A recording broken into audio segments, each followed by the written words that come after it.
Welcome to our first ever live State of the District address to our community. Thank you for joining us on Facebook here.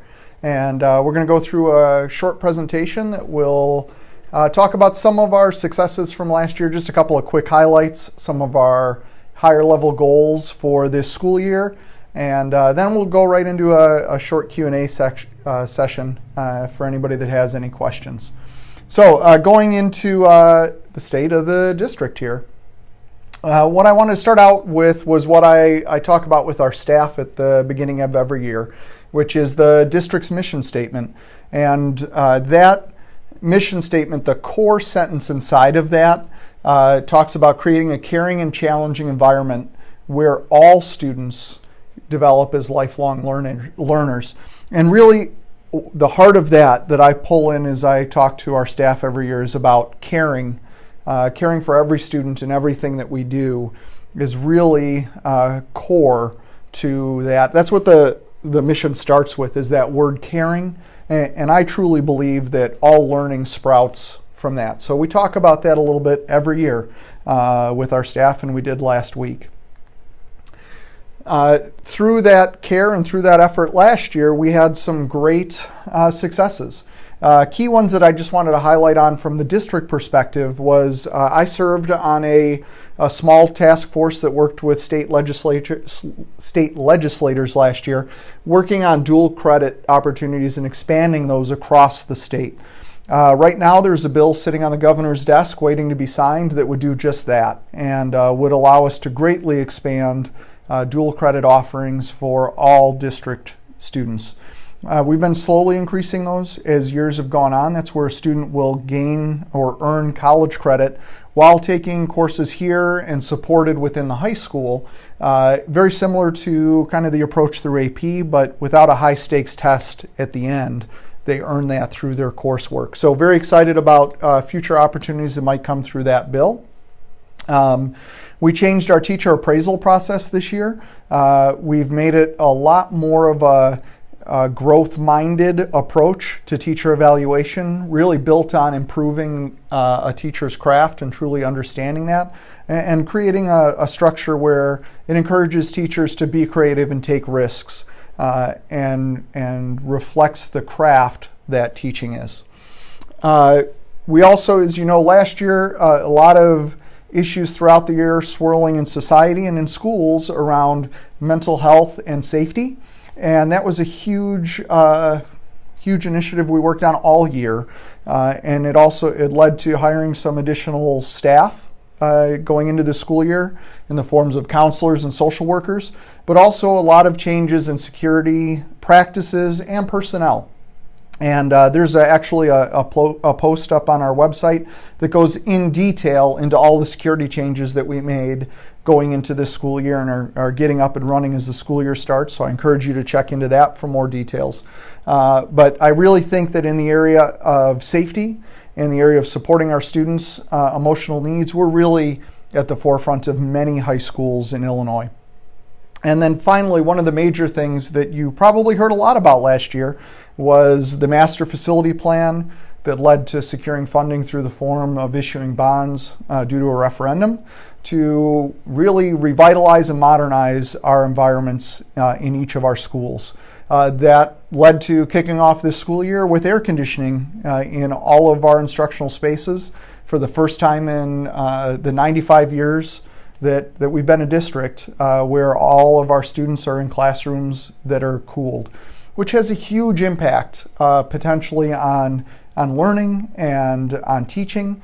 You know, it's students in a comfortable environment obviously have more energy to contribute, are more apt to participate when they're not just there melting in our classrooms.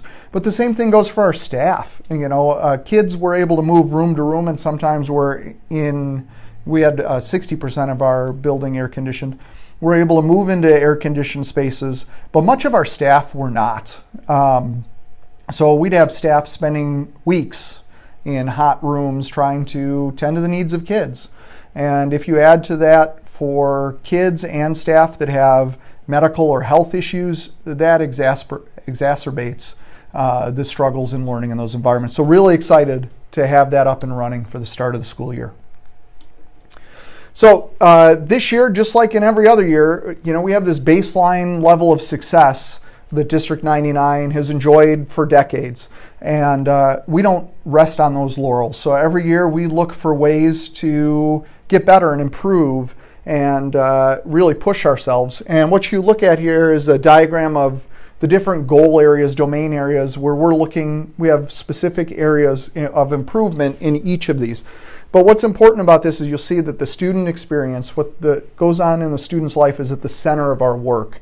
And then you see all of the different areas, whether that's staff or the community or the environment they work in or future opportunities, how all of those things work to support what students are offered each day in our schools. So, some key things that we're going to really dive into this year. There's a much broader document than this on our website to talk about all of our different goals, but just a couple to touch on today. We are continuing to look for ways to expand our students' experiences through different course offerings, especially dual credit. Hopefully that comes online through the governor's office. And then lots of conversations about different pathways that students take. We know that students are successful in a lot of different ways post-secondary when they leave high school. Some will go into college full-time, sometimes in a 4-year institution, sometimes in 2-year institutions. Sometimes they'll go to college part-time and work part-time. Some will go directly into the world of work. Some will go into the military. There's all kinds of possibilities that our students will take. And then within all of those, there's all kinds of different branches of careers. We're working really hard to help our students understand what those possibilities are and open up those pathways to them. Staff, we're really looking at different ways that our staff grow and improve, and that's what we're always looking to do as professionals in teaching and education. So we're looking at different ways in which teachers learn and can really look at ways to improve their own skills moving forward and really own that learning opportunity. With families, it's a constant effort that we're trying to go through to find different ways to communicate with our families and bring them in and make sure that they're informed. Tonight is an example of that, where we're looking for opportunities for two-way communication, where families, the community, can help influence what we're doing here at the school. Environmental experience, that environment that supports learning. Obviously, we're doing a lot of work related to that through the Master Facility Plan currently and into the future. Stay tuned for up over the next few months as we release designs and invite people in to comment on those. There's going to be a lot of information coming out about the future of our school environments very soon. And then into the future, we're always looking for ways to improve. And some of these are long-term moves where we're going to have to invest a lot over several years to examine practices and the way that we interact with each other and with students to help grow our ability to meet changing needs that happen with kids, right? The world continues to change, so education has to as well.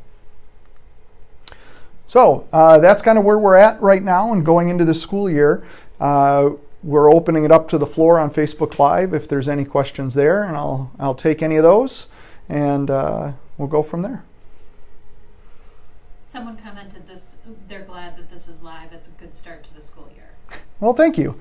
Yeah, we hope that this is more accessible than inviting people into an auditorium for a quick 30-minute Q&A session and overview. So, learning about the district while you're in your pajamas is always a plus. We have 8 people joining us. All right. Well, and of course this will be archived, so people can tune in later to see the kickoff to the school year. And we always invite people to reach out to us virtually as well. And so maybe we'll do this again. So. Yeah, I would imagine what the future holds for us in live presentations would be, especially as the designs come online for the Master Facility Plan, I imagine we'll have one of these sessions where we'll walk through some of the design elements that are going to come up and provide that opportunity for people to see those changes and provide or ask questions, and we can provide some feedback that way as well. Mike Hines says it will grow. Yes, So that's repeat right. it, yeah. Yep. Thanks for tuning in, Mike. Says, thanks for modeling how to open our classrooms. Yep. Always trying to find ways to do that. I know that coming into the school setting isn't always accessible for everybody, so hopefully this is. So someone says there was a new Supreme Court ruling passed recently on old education policy. How does it impact us? New Supreme Court ruling passed recently on old education. So maybe they're talking about No Child Left Behind. Oh, with so ESSA? Repeat the question. Yeah. So the question is about the changes in educational policy. I'm assuming they're talking about accountability, and that was the movement from No Child Left Behind to the Every Student Succeeds Act, which is ESSA. And that's how schools will be rated and be targeted for areas of improvement moving forward. I'm actually very excited about that in the high school space. Our old accountability measure was really around 1 day of testing, where the Every Student Succeeds Act looks at many different areas to measure if we're meeting the needs of kids. So you still have the SAT test, but you also have other indicators that measure whether or not we're successful that are probably more indicative of how we interact with kids. Like, are freshmen on track for graduation? In other words, are freshmen failing courses at a high rate or a low rate? We want that to be at a low rate. Obviously, nobody wants failures, but failures freshman year are really concerning because students start eating up spaces in their schedule where they can take courses that they're really interested in exchange for taking a course over again. We don't want that to happen. Obviously, we want students to start out successful as well.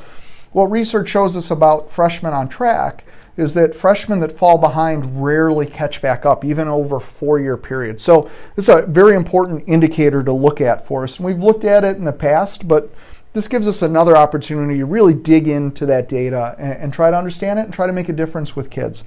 Then graduation rate is another huge factor, which makes sense, right? We measure success in high school by whether or not our students graduate. That's a goal.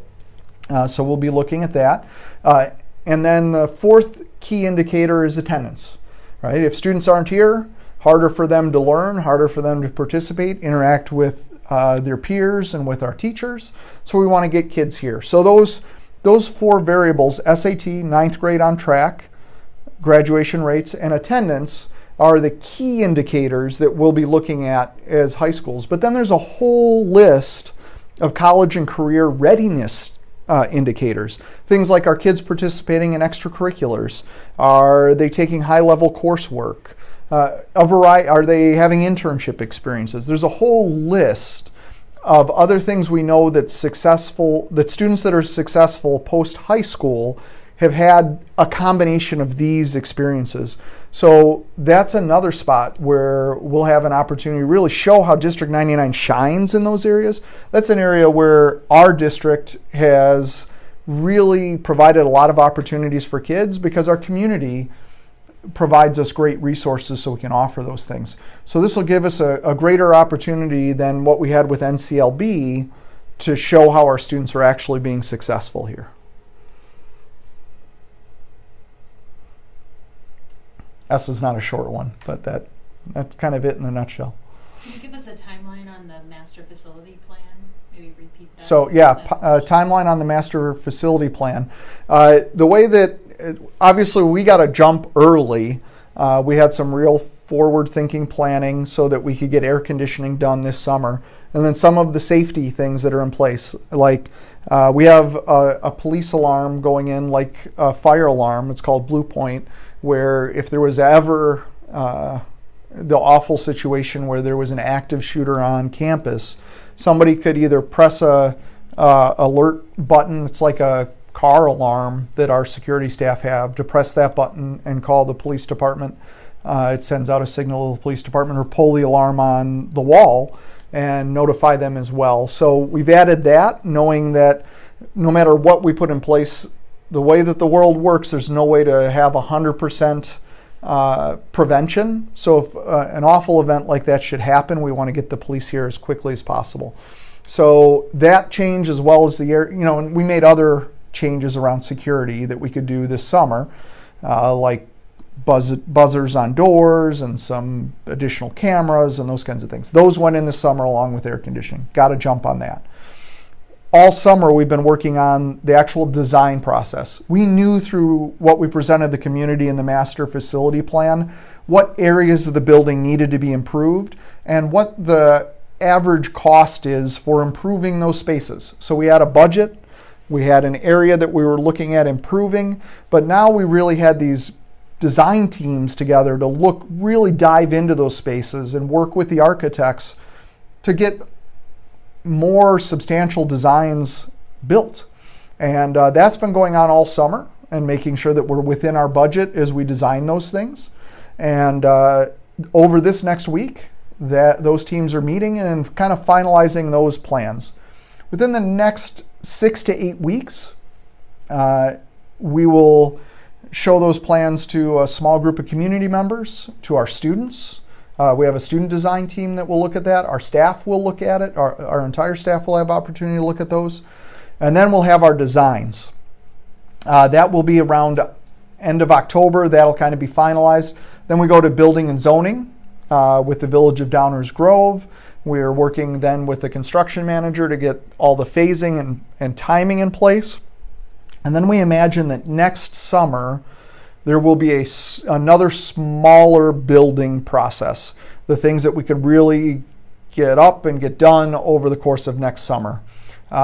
Bids for those projects would go out right after the beginning of next year, so January. Those things should come out.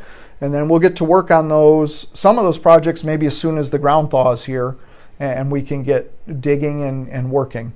Then there'll be a small phase next summer. And then we go out to bid the next fall for the remainder of the project, hopefully. That's the plan right now. And then over the next 2 summers, we complete all of the things that were committed to the community through the referendum process. So it's really, last summer was the first one, and then we're hoping for 3 major summers of work. And there's going to be some work going on during the school year between those summers where we're going to have some parts of our building torn up and moving kids around. But we're trying to design this in such a way where students are always inside the building, where there's no mobile classrooms or anything like that. So kids will be in the building for those 3 years. And then there'll be some small items for the year after that, but it'll be substantially done then after 3 summers of work. Anything you're looking forward to in the fall? Yeah, it's great to have students and staff back.